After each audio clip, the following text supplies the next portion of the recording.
parents? He visited Trinidad, and we were invited to meet him at a friend's home, Miss Shamsi Sedegat, an Iranian pioneer who was living in Cuba. And we went, my husband and I.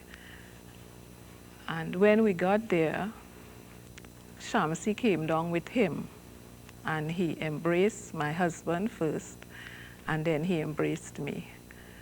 And there was this feeling of magnetism radiating from him, and it was as being absorbed into this ocean of love. What was magical to me was when he embraced me, I recognized that my inner being, or some people may say your soul, my soul met with his soul, and we became one. We became an ocean of oneness. And you didn't want to let go of the man. Well, we organized a meeting at our home, and we invited the Baha'is of the community and also non-Baha'is. And Sharon wrote a poem in his honor. And after having dinner, she read the poem, and he was very touched by it. And he took the poem and he said, Sharon would be she's special, and she would be very great one day. And today, Sharon is working with the CBU, and her voice is heard throughout the Caribbean and sometimes in America. Well, I had the pleasure of meeting Mr. Olinga when he came in 1970. I don't remember too many details, but there's one experience that stands out in my mind. In addition to speaking to the public and giving very erudite and distinguished presentations, he went out to visit Baha'i communities in the various villages. He gave a presentation at City Hall, one of the most amazing presentations on reality I've ever heard anybody give. But he was always a jolly man. And the first thing he asked you, are you happy? And he said, you must be happy at all times. If you're not happy this day, when you're going to be happy? And he goes on and talks to the people in Matura, in that area. He explained that Baha'u'llah was the eternal spirit of Christ. How could that be? So Mr. Olinga, his loving kindness way, how he did. And he always reminds us, he doesn't do anything unless that he feel the power of the Holy Spirit. He says, I don't make a move until I feel the power of the Holy Spirit. Because that's my guidance, and that we should all be that way. He always seemed to be on another plane. You would talk to him and sort of drag him back into this place, and he would talk back and forth with you, but then, you know, soon he would be back on this other level, and I was thinking, boy, it would be so nice to be able to travel with this man. After he stopped in St. Thomas and was going down to Barbados, I had the nice experience in that I was able to travel with him for 9 hours. 2 years ago, Frank and I took a trip through the islands doing interviews, getting some history from the early believers and some of the, you know, the pioneers and such. And everywhere we went, Julian, people still remembered him. Now, he only made 2 trips in our area, and yet the feeling, he really moved the people. There was a power in him, but yet a simplicity that people seem to feel. Our area, of course, having this special feeling for high-ranking officials, particularly in the faith, being from Africa, there was a really extensive schedule set out for him. He was to meet the heads of state, ministers of government, prominent people, and of course all of the media. Now, we're staying out in this tiny little village in Barbados, but I really wanted him to come and come there. And I finally got up in the courage to ask him, and I said, well, do you suppose you could come out and, you know, talk at one of our meetings tonight? And he gives this you know, big sigh because he has this really cramped schedule. And he says, well, what's it like where you are? And I think, oh. Now I begin to look in space, and I'm thinking, what can I say to him? And finally I said, well, where you are now, where you're staying now, is like the city. Where I'm staying is like the country. And he breaks out in this big smile. He says, "Ah, let's go." So he was very happy there.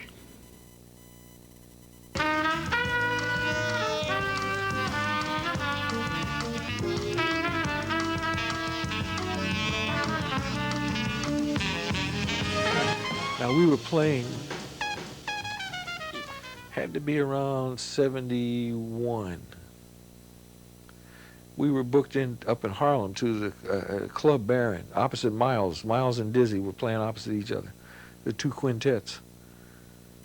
And man, Enoch Olinga was here in the United States, and he came to the club to see Dizzy. Olinga was so majestic. Fue tan majestuoso Olinga. The people stood up and applauded for him and didn't even know who he was. But I know Dizzy looked up to him like a hero. It was after we met him that Dizzy wrote the tune Olinga. One of the key mysteries of his concept has to do with something he used to refer to as the perfect offbeat. Now, if you play that tune, a musician plays that tune because of the way it's falling, where you're playing downbeats where upbeats would have went. It puts you into a flow of music that all of a sudden you're out in this place, man, and the tune does that. And I think it was more or less Dizzy giving a gift to musicians by writing a tune like that. The beginning of the tune Olinga is like a chant. It's like a chant. And you get this real calming experience just listening to it. And to hear all that big sea of people out there singing that was like, you know, it make you have a chill, you know.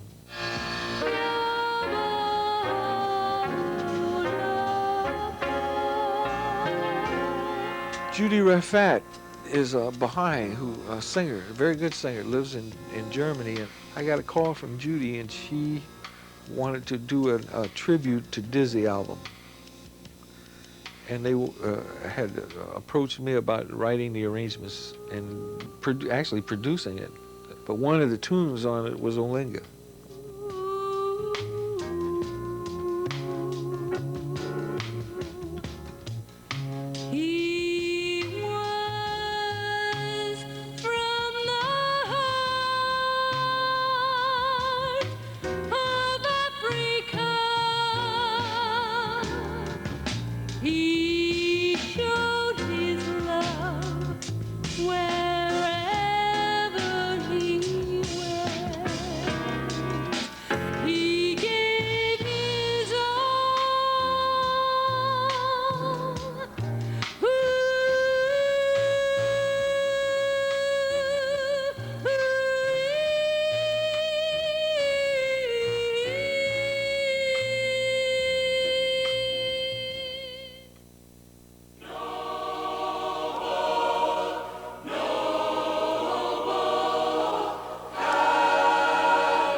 In 1994, I had the opportunity to travel with a group of professional African-American women throughout southern Africa.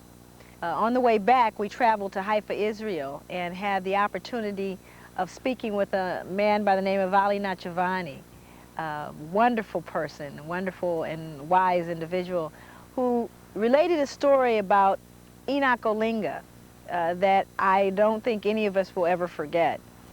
Enoch Olinga himself, a wonderful African man, himself great and wise, the story was about him being approached by a group of Muslims who asked him, could you speak to us a bit about what you know of tests and difficulties? And Enoch Olinga was rather taken by surprise. He didn't know what to say, so he contemplated, he meditated, and he was inspired by this particular story. And this is a story that Ali Nachavani told us. He said that, Enoch Olinga said that humanity was like an instrument. And that as instruments, all of us really had a longing desire to be played by this most great musician that everyone had heard about. And this yearning was within all of us. And he said, say you're a guitar, and this guitar yearns to be played by the most great musician, and finally one day the most great musician can hear the yearning of this guitar to be played. And so he picks it up gently, he holds it to his breast, because he knows how much this guitar longs to be played, and he attempts to play, but he has found that the guitar is out of tune because of non-use. But the great musician says, because I know how much this guitar longs to be played, I will tune it.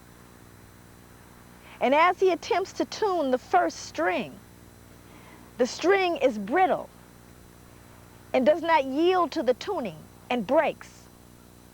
And Enoch Olinga said, it is the tuning that is the tests and difficulties of life. He says, but the great musician says, but because I know this guitar wants so much to be played, I will play with 5 strings.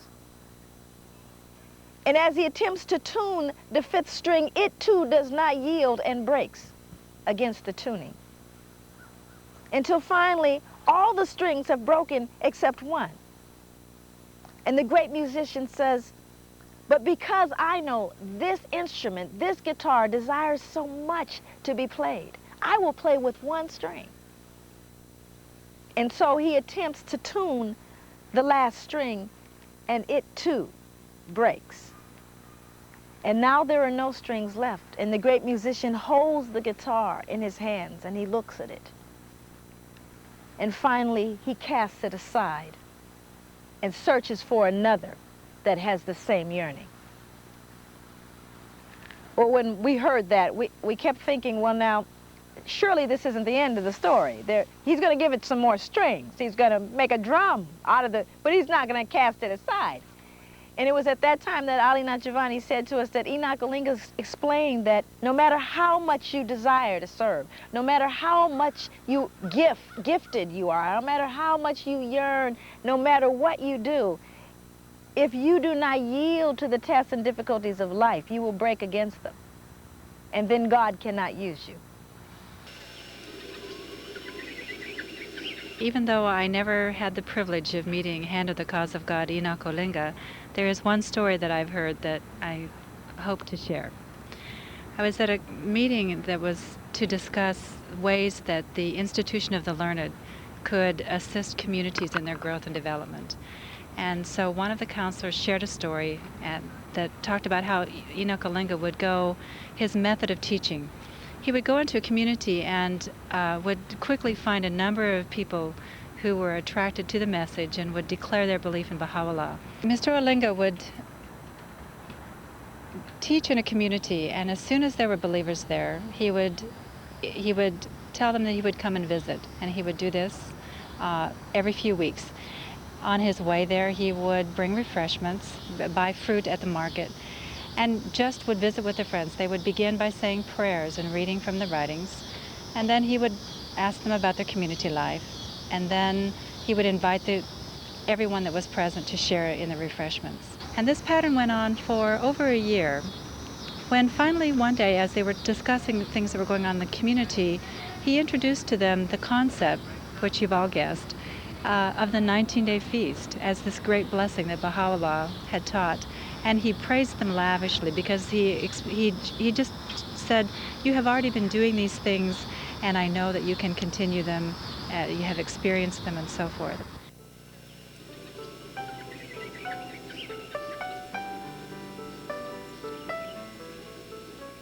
I would like to liken the life of Mr. Olinga to a piece of iron.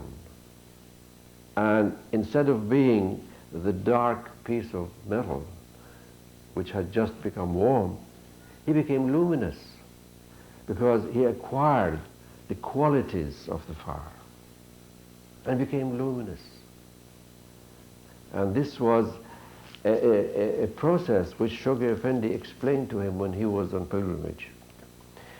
He told him that Baha'is go through 3 stages: attraction, conversion, and dedication. So here was a dedicated Enoch Olinga, that he had become so consecrated and dedicated through his service, through his teaching, you see, through his study, through his personal adherence to Baha'i law in his life. He flowed. He became that iron that flew as a result of the heat of the fire, this divine fire that Baha'u'llah had brought to the world. And that was the fourth stage. And he continued to be like this till the end of his life. He always gave of himself to the friends. When he taught with radiance, with joy. When he spoke to the friends, he also did the same. He spoke with faith. He spoke with conviction. He spoke with love. Because he was no more a believer. He was a lover. He was not only a lover, he was an intoxicated lover. That's what he was. And to many Baha'is that he has met, he was able to transmit this feeling of love for the cause. So through the circumstances of his life and through his personal effort, I would say his daily effort, and through the exercise of his own willpower, he was able to achieve so much in such a short time. He is truly an example to Baha'is everywhere, and more particularly to his fellow believers on the African continent. I loved him very much. Hand of the Cause of God, Mr. Enoch Olinga. We all know that Baha'u'llah is the promised one, is the awaited one of the nations of the world, is the King of Kings. As a Christian, I was born a Christian. My parents were Christians of the Church of England. We were always expecting the return of Christ. And we're being taught in our church every time. And at the time I was drawing nigh when Jesus returned to earth, there was a time when I ran into a young man, a brilliant young man from Persia, Ali Nakdubani. It was really Ali who first told me about Baha'u'llah in Kampala, Uganda. And he told me that Baha'u'llah, among other things, had said that he was the promised one of all ages, the return of the divine or spiritual reality of the manifestations of the past. That included Jesus Christ. And that struck me very much. And I was keenly interested to find more. Then Ali told me that it was one of the Baha'i principles that each and every individual should investigate the truth for themselves. So I began to look into it. And the future of the African continent, or the African people, is bright. There's no doubt about that. But I might as well add that Baha'u'llah has come for the people of the world, for the tribes, the races, and the nations of the world, and not for one particular continent or tribe. Right. He has come to rebuild the world, and indeed is the Lord of the world, the Lord of the universe. But I also remember it is, where it is said that the last shall be first, and first shall be last. And this is, I think, a favor, a bounty, a blessing from the blessed beauty of Baha'u'llah to the people of Africa. Africa is witnessing a great change, a spiritual revolution, you say.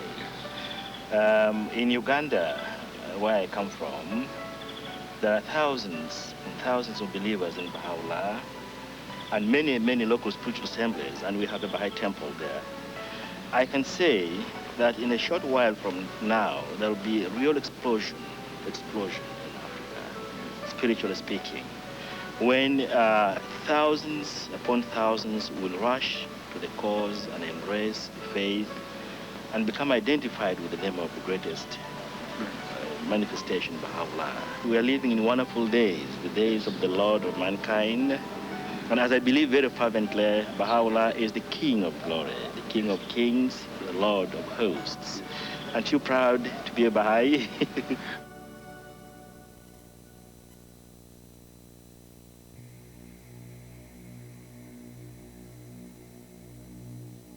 Oh God, make me a hollow tree from which the pith of self hath been blown,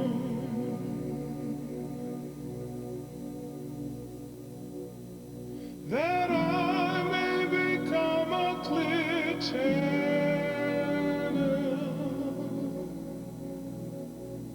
through which thy love may flow to others. Oh God, make me a hollow reed from which the pith of self hath been blown,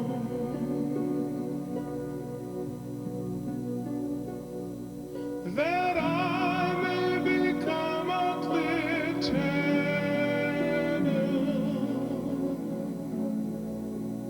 through which thy love may flow to others. Oh God, make me a hollow reed from which the pith of self hath been